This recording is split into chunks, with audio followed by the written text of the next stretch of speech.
इस वीडियो में मैं बात करूंगा आज वर्चुअलाइजेशन के बारे में कि वर्चुअलाइजेशन क्या होती है और कौन सा सॉफ्टवेयर इसके लिए इस्तेमाल होता है। वर्चुअलाइजेशन में आप अपने सिस्टम पर कोई भी ऑपरेटिंग सिस्टम को वर्चुअली इंस्टॉल कर सकते हैं। जो बेस्ट सॉफ्टवेयर इस्तेमाल होता है वो है VMware। तो आज मैं बताऊंगा कि VMware में किस तरह हम वर्चुअल मशीन को क्रिएट करते हैं।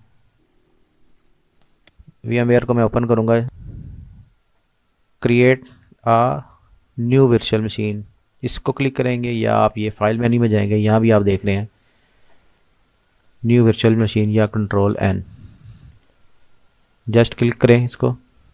ये देखें, टिपिकल विज़ार्ड चलाना है आपने या कस्टम चलाना है, ठीक है। नेक्स्ट करूँगा मैं। ये देखें,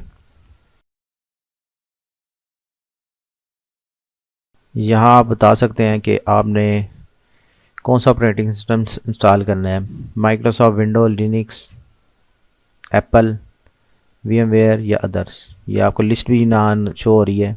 ये देखें, लिनक्स में मैं क्लिक करता हूँ यहाँ, ये देखें लिनक्स बेस्ड जितने सॉफ्टवेयर हैं ऑपरेटिंग सिस्टम है यहाँ शो हो रहे हैं। इसी तरह एप्पल का है, ये देखें,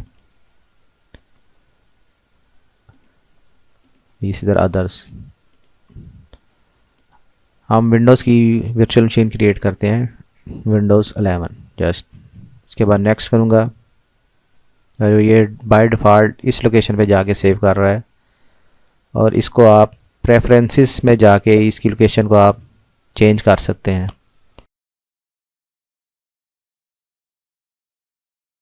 यहाँ पासवर्ड आप डिफ़ाइन कर दें 8 वर्ड का कोई भी। यहाँ आपने बताना है कि आपने अपनी वर्चुअल जो हार्ड ड्राइव है या वर्चुअल डिस्क है उसको सिंगल फाइल में रखना है या मल्टीपल पे। मैं यहाँ इसको सिंगल पे क्लिक करता हूँ, नेक्स्ट और फिनिश। ये देखें, हमारी एक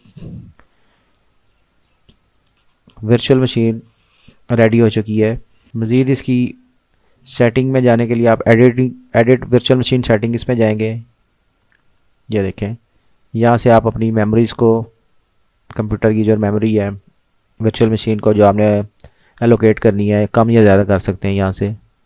इसी तरह प्रोसेसर के बारे में इंफॉर्मेशन है,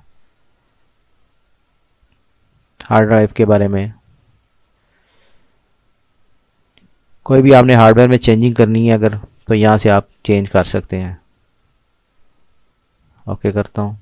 उम्मीद है आपको ये वीडियो पसंद आई होगी। नेक्स्ट वीडियो में मैं आपको VMware में विंडोज़ 11 को इंस्टॉल करने का तरीका बताऊंगा कि VMware में हम विंडोज़ 11 को किस तरह इंस्टॉल करते हैं।